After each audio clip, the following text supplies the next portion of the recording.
So, our chapter of macroeconomics national income was going on, and I have yesterday in my yesterday's class I have completed what is the meaning of national income, as well as what is the meaning of resistant and what are the kinds of resistant.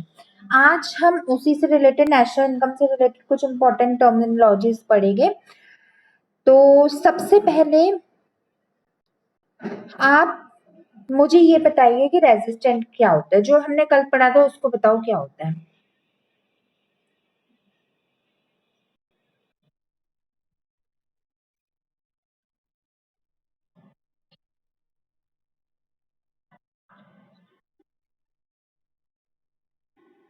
Who live in the country. ठीक है. How many kinds of resistance are there?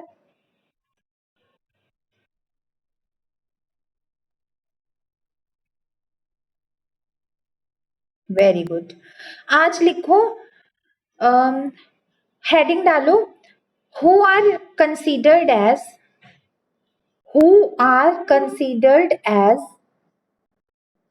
normal resistant of India.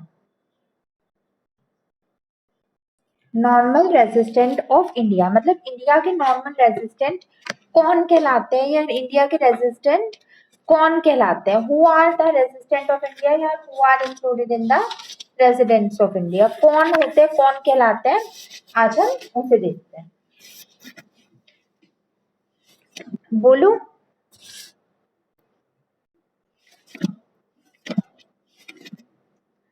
Should I speak.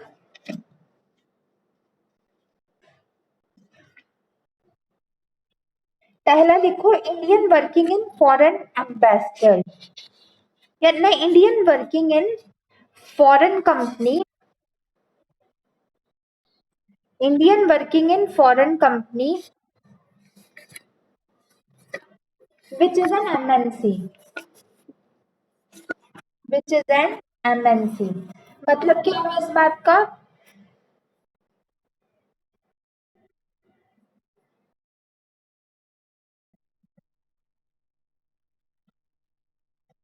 मतलब जो Indians उन foreign companies में काम करते हैं जिनकी ब्रांच इंडिया में आके इंडिया की एमएनसी है, जैसे मैकडोनाल्ड्स. वो है तो एमएनसी, बाहर की कंपनी है, बट जो लोग वहां के काम करके अर्न करेंगे वो भी इंडिया के ही रेजिस्टेंट कहलाएंगे. पहले में वो आ जाते हैं वो लोग जो उन कंपनियों में काम करते हैं जो बाहर की कंपनियां हैं लेकिन हमारे यहाँ आके सेटल हो गई. क्लियर. सेकंड देखो, Indians Indian employees in World Health Organization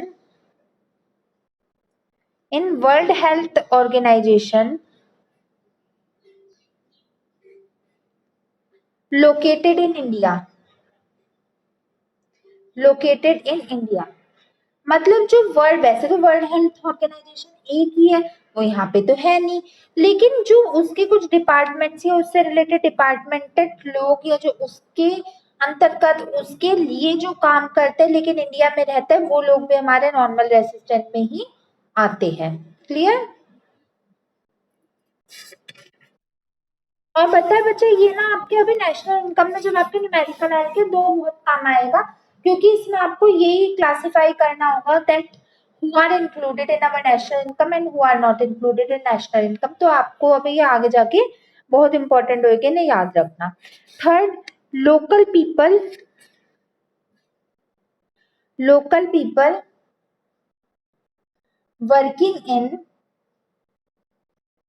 working in international monetary fund in India. International monetary fund in India.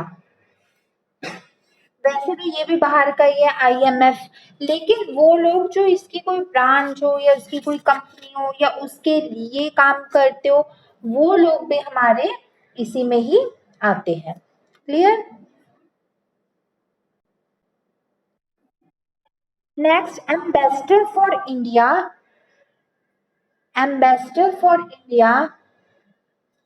In rest of the world.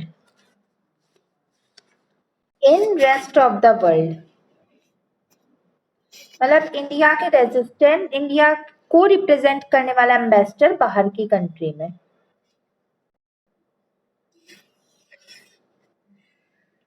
Next लिखो, the foreign citizens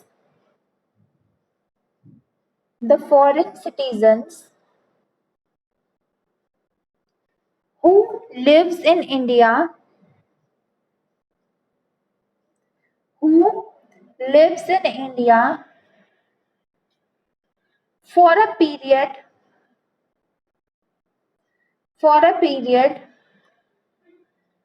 of more than 1 year, और इसी में एक hashtag डाल लो या एक star डाल लो और डाल के लिखो, the students who came in India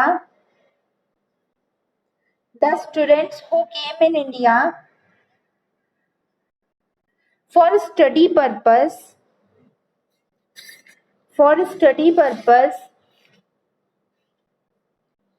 comma, who don't earn anything,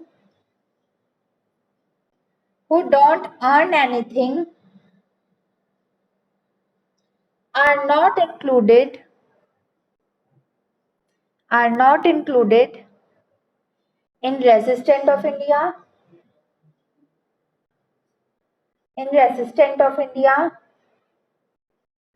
and all those persons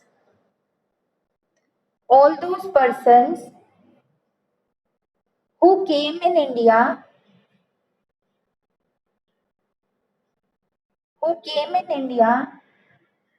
for their medical treatment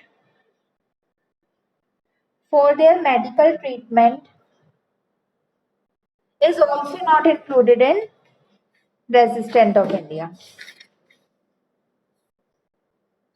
इसका क्या मतलब हुआ? इसका मतलब हुआ जो फॉरेन सिटीजन्स यानी फॉरेन के लोग इंडिया में आके रह रहे हैं और कमा रहे हैं और 1 साल से ज्यादा, भले ही उनके पास इंडिया की नेशनैलिटी ना हो, लेकिन वो 1 साल से ज्यादा इंडिया में ही रेजिस्ट कर रहे हो, तो वो भी हमारे रेजिस्टेंट में आता है।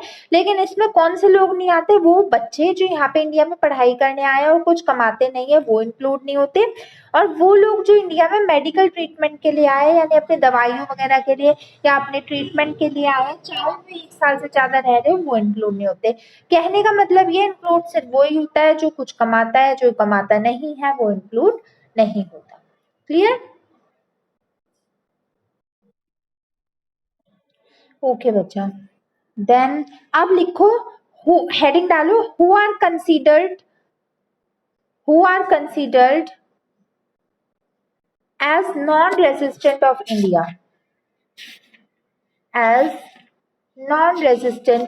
India,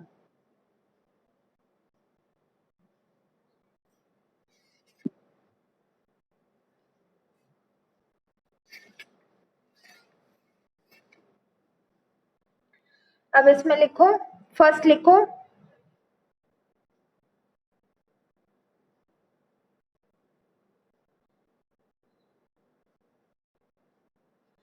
all the foreigners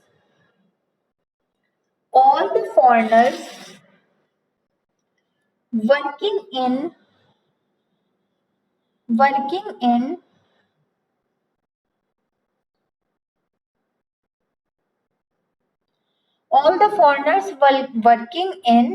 Indian MNC which are settled at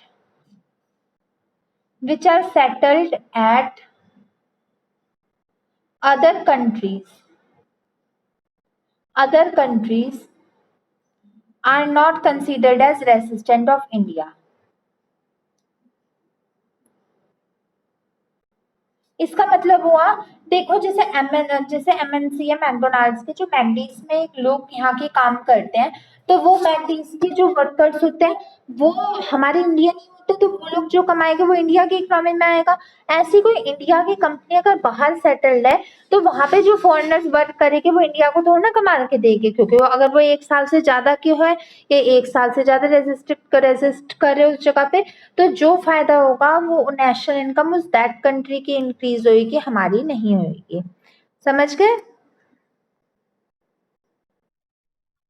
next point लिखो, foreigners working in foreigners working in World Health Organization, World Health Organization, ये भी बहुत ऑब्वियस सी बात है, जो बाहर रहते हैं वर्ल्ड हेल्थ ऑर्गेनाइजेशन में फॉरेनर्स होते हैं वो भी इंक्लूड नहीं होंगे। Next,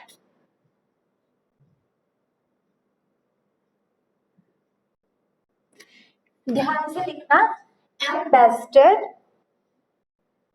ambassador in India, in India from rest of the world, from rest of the world, मतलब इंडिया में कोई एम्बेसडर आके काम करने लगे और वो बाहर का हो, रेस्ट ऑफ द वर्ल्ड का हो, तो हमें क्या मतलब है, अगर बाहर का एम्बेसडर है और बाहर की company, then they are also not included as the resident of India. ठीक है, समझ गए? ओके बच्चा, लास्ट लिखो, any foreigner, any foreigner working in any company, working in any company but less than the period of 1 month, 1 year, but less than the period of 1 year are also not considered as, are also not considered as the resident of India। हो गया?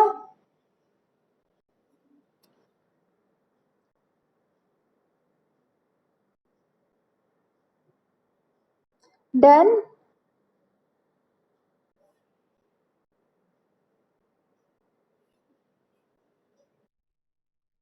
अब heading डाल लो बच्चों, factor incomes, factor incomes.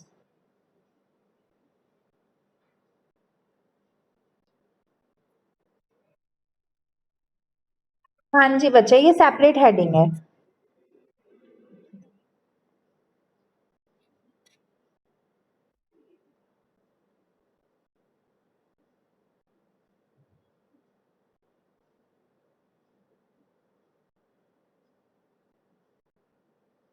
आपको ये कुछ सुना सुना सा नाम नहीं लग रहा फैक्टर इनकम का?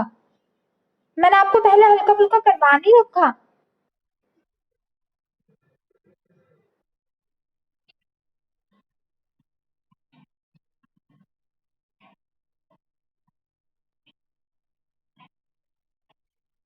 शाबाश, वो ही है जो producer sector house hold sector को पे आउट करता है फॉर रेंडरिंग द सर्विसेज। ये मैंने आपको सर्कुलर फ्लो ऑफ इनकम में बताया था, जब सर्विसेज कोई भी प्रोवाइड की जाती है, और सर्विसेज में आ जाता है लैंड लेबर कैपिटल एंटरप्रेन्योर की, जब कोई सर्विसेज प्रोवाइड की जाती है तो जो पैसा, एक कह सकते हैं हम, हमारा प्रोड्यूसर सेक्टर हमारे हाउस होल्ड सेक्टर को देता है, वो ही इनकम हमारी फैक्टर इनकम कहलाती है। तो चलो फिर हमारा वर्क आसान हो जाएगा, आपको ये पहले ही आता है, बस मैं आपको ये लिखवा दूं कि इसमें क्या क्या इंक्लूड होता है। पहले लिखो, factor incomes, factor incomes are all those kind of income, are all those kinds of income which are made by, which are made by the producer sector, the producer sector to the household sector, to the household sectors for providing all the services for providing all the services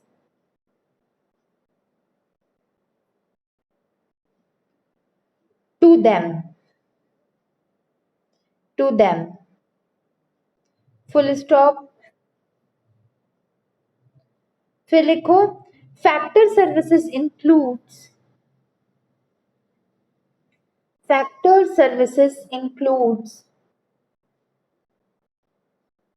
the services as the services as land, labor, capital, and entrepreneur. Land, labor, capital, and entrepreneur.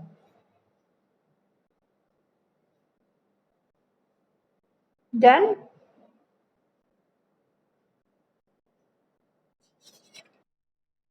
Next heading डालो. What are included in factor income? What are included in factor income? Factor income में क्या क्या include होता है, क्या क्या आता है, लिखो.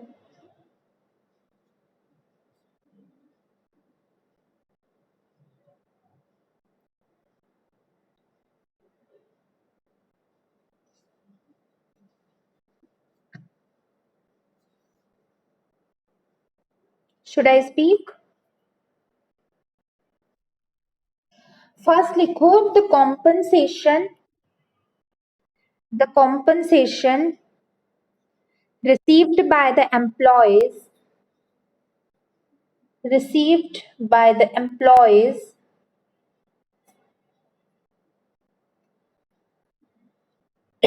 एम्प्लॉयज की ब्रैकेट में लिख लो labours.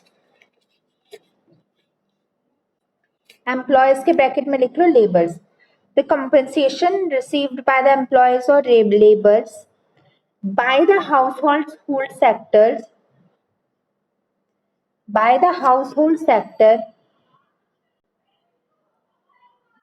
for providing the services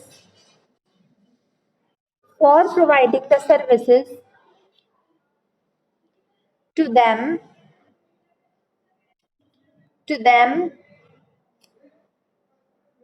by household sector. Second one, the rent received by the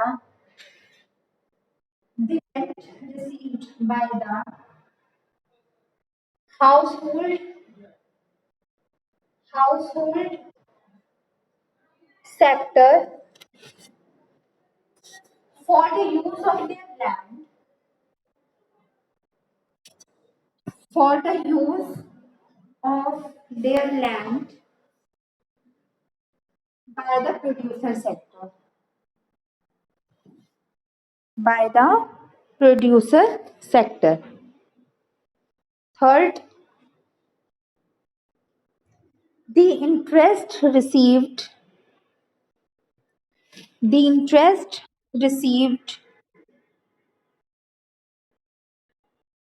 by the household sector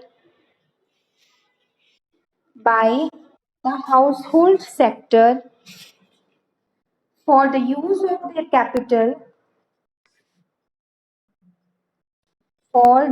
of their capital by the producer sector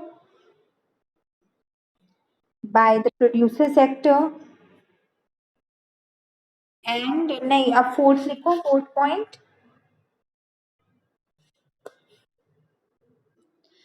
The profit earned by household sector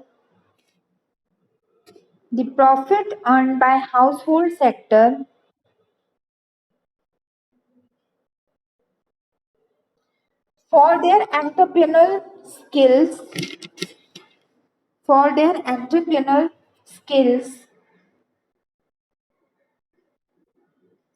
by the producing sector.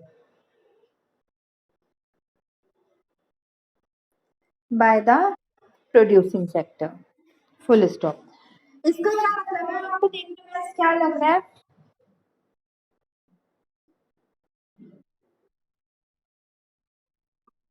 by the producing sector.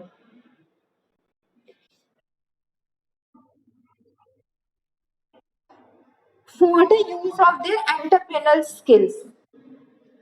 For the use of their entrepreneurial skills.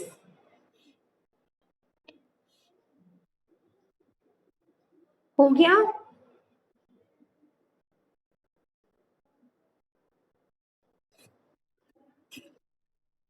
क्या मतलब है इस बात का?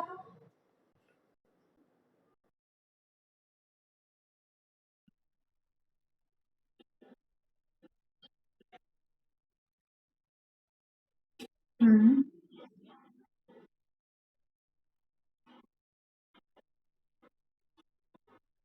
हम्म।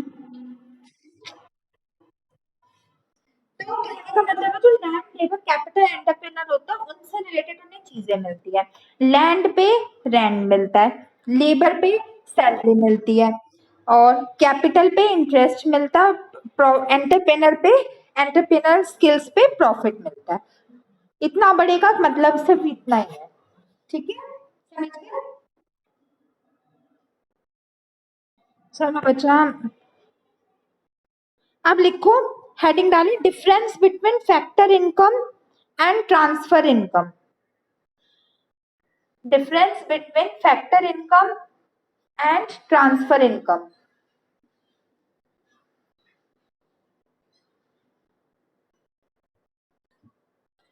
First point लिखो। कैसे खींचोगे? Line वाला बनाना है, वैसे ही बनाना है? चलो वैसे ही लिख लो इसे। पहला पॉइंट लिख लो इसमें। Okay okay okay, take your time.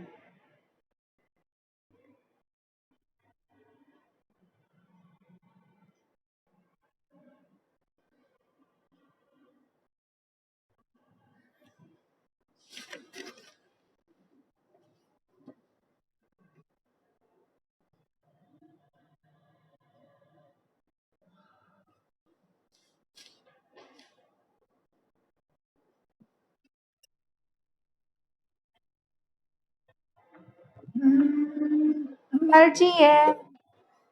चलो लाइन बना लो, एक स्केल से लाइन खींच लो।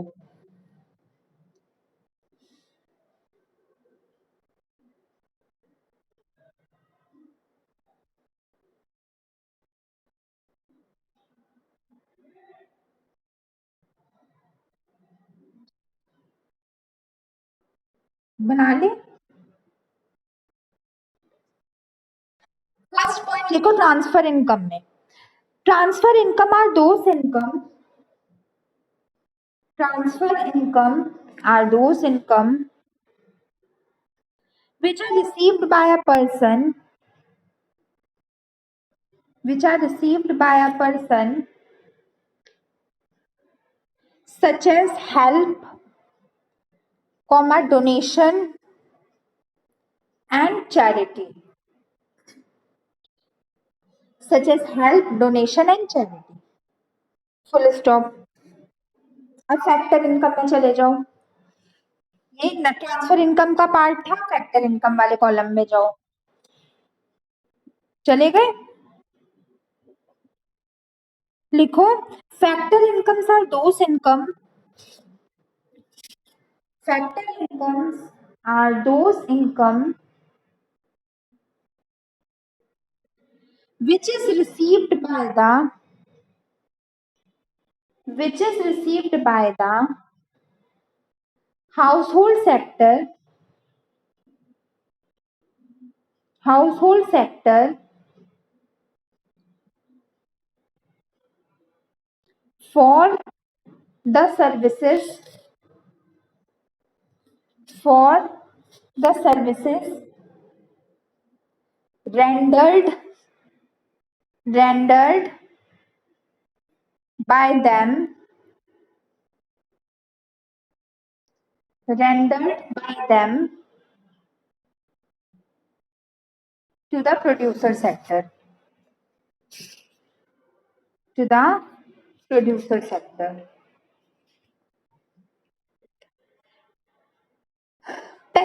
चलो पहले लिखो फिर ही समझाओगे। सेकंड लिखो,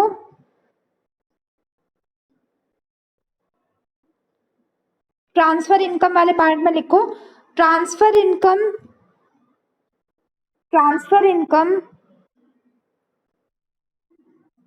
is also called as unearned income, is also called as unearned, जो चीज अर्न ना की गई हो, UNEARNED, UNEARNED, unearned income। लिख लिया। अब इधर फैक्टर इनकम में लिखो factor income is called as earned income, factor income is called as earned income।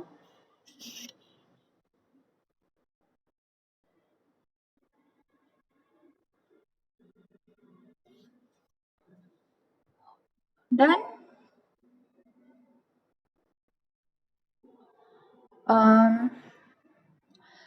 अब फैक्ट ट्रांसफर इनकम में लिखो these are earned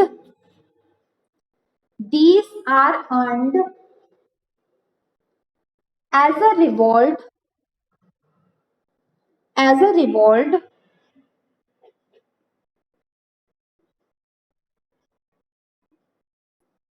बस as a reward, full stop. और फैक्टर इनकम में लिखो these are the incomes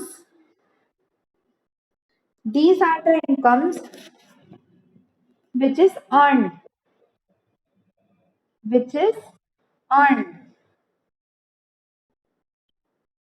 लिख लिया। अब एक लिखो स्पेशल नोट, फर्स्ट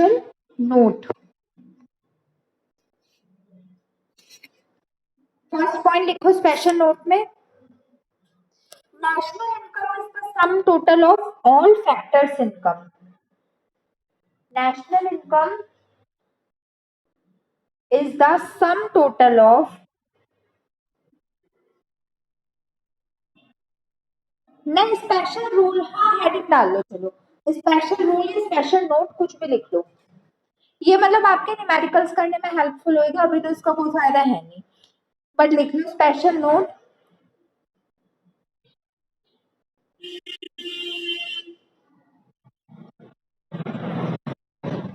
लिख लिया। National income is the sum total, कहां तक लिखा है ये बताना।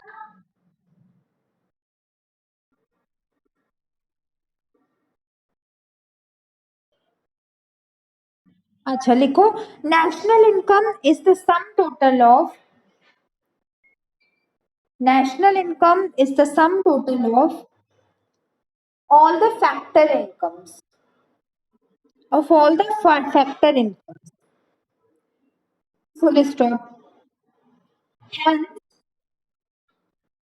Hence only those incomes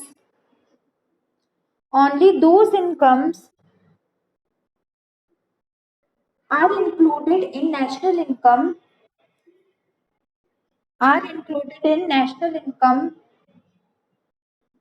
which are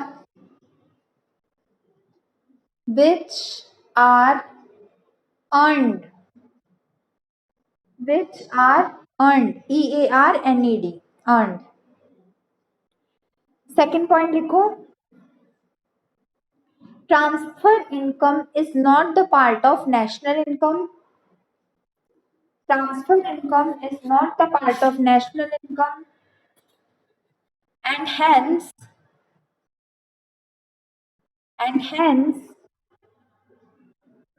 they are not included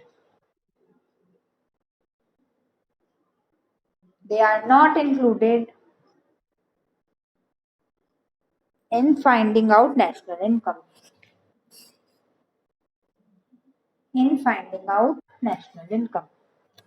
बस दैट्स ऑल फॉर टुडे। अब हम इसका पेन रख दो, अब मेरी बात सुनो, थोड़ा मतलब समझ लो, बोलो। देखो सबसे पहली बात है ट्रांसफर इनकम क्या होती है। ट्रांसफर इनकम वो होती है जो पैसा तुमने मेहनत करके नहीं कमाया, वो पैसा जो तुम्हारे पास फ्री में आ गया, तुमने मेहनत करके नहीं कमाया, कोई गलत सोर्स से नहीं, ऐसा नहीं है कि किसी रॉन्ग सोर्स है, सोर्स बिल्कुल करेक्ट है। जैसे कि अगर हम कहें कि वो पैसा जो आपके रिश्तेदारों ने, आपके रिलेटिव्स ने आपको दे दिया, वो पैसा जो आपने चैरिटी के लिए दे दिया, वो पैसा जो आपने डोनेट कर दिया, आप मुझसे पूछ लो कोई पैसा आपने चैरिटी के लिए दे दिया या आपने डोनेट कर दिया, तो जो डोनेटर है या जो जिसने डोनेशन दी, क्या उसने उसके लिए कुछ किया?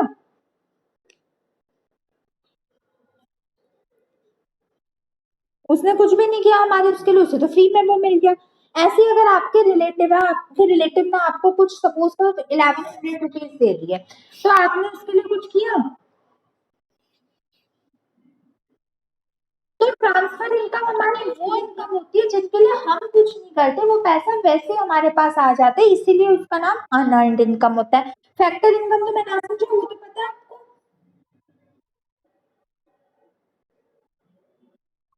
फैक्टर इनकम तो आपको पता है ना, वो तो मैं रिपीट ना करूँ ना। तो मैं कह रही हूँ कि फिर ट्रांसफर इनकम हमारी वो इनकम होती है जो हमें फ्री में मिलती है, एज अ गिफ्ट मिलती है, एज अ डोनेशन मिलती है। The person have not done anything to earn it, person ने उसे कमाने के लिए कुछ नहीं किया होता, उसे वो इनकम वैसी मिल जाती है, अपने आप ही मिल जाती है। और ये इनकम हमारी कभी भी नेशनल इनकम जो होती है वो हमारी सम टोटल होता है सारी फैक्टर इनकम का। नेशनल इनकम को फाइंड आउट करते वक्त कभी भी नो नेवर नन हमें कभी भी ट्रांसफर इनकम इंक्लूड नहीं करनी होती है। छोटे छोटे पॉइंट है जो आपके न्यूमेरिकल्स को स्ट्रॉन्ग बनाएंगे, अभी से याद रखना। ट्रांसफर इनकम कभी भी हमारे नेशनल इनकम का पार्ट नहीं होता है। इसका मेजर रीजन ये होता है, जो हमारी नेशनल इनकम होती है वो सिर्फ और सिर्फ हमारी फैक्टर इनकम का सम टोटल होता है, उसमें सारी फैक्टर इनकम आती है, उसमें कभी भी वो चीज जिसके लिए हमने कुछ अर्न ना किया हो वो इंक्लूड नहीं होता। समझ गए? आप एक काम करो, पहले अच्छे से स्क्रॉलिंग करो कि आपको आज के चैप्टर में, आज के टॉपिक में क्या समझना है।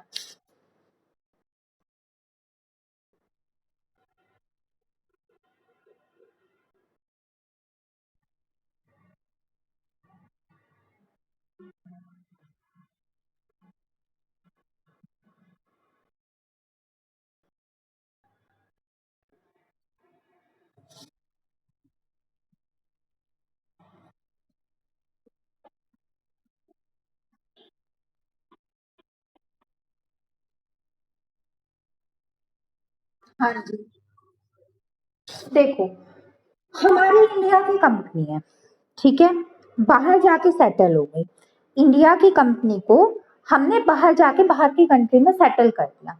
सपोज करो कुछ भी करो, अपोलो टायर्स है या कह सकते हैं हम एशियन पेंट्स है, बाहर की कंपनी में हमारे के सारे इंडियंस पीछे पीछे जाएंगे उस कंट्री में। सपोज करो कनाडा में सेटल्ड है, तो सारे हमारे इंडियंस जाएंगे कनाडा में वर्क करने के लिए। बताओ, बोलो। तो वहां के लोग काम करेंगे, तो वो लोग जो है तो, क्या बचा? क्या? मैं कह रही हूँ कि वो वर्कर्स तो इंडियन ही है ना, मतलब वो काम करने वाले जो लोग हैं, वो जो वर्कर्स हैं, वो वर्कर्स तो हमारे फॉरेनर्स ही लोग होते हैं, और कंपनी हमारी इंडियन है। तो जो पैसा वो फॉरेनर्स हमारी इंडियन कंपनी से कमाएंगे, वो पैसा हमारी इंडिया की नेशनल इनकम नहीं होगा, बल्कि उस कंट्री की नेशनल इनकम होगी जिस कंट्री में वो लोग रिसाइड करते हैं या जिस कंट्री में वो लोग रहते हैं। इसका मतलब हुआ कि जो फॉरेनर कंपनीज है, जो हमारी इंडिया की कंपनी फॉरेन में सेटल्ड है, तो जो फॉरेनर वहां पे काम करते हैं वो ही इंक्लूड होता है, हमारे इंडियंस उसमें कोई मतलब ही नहीं होता। जो वो अर्न करते हैं वो अपनी national income of that country के लिए करते हैं, इंडिया के लिए नहीं करते। समझ गए?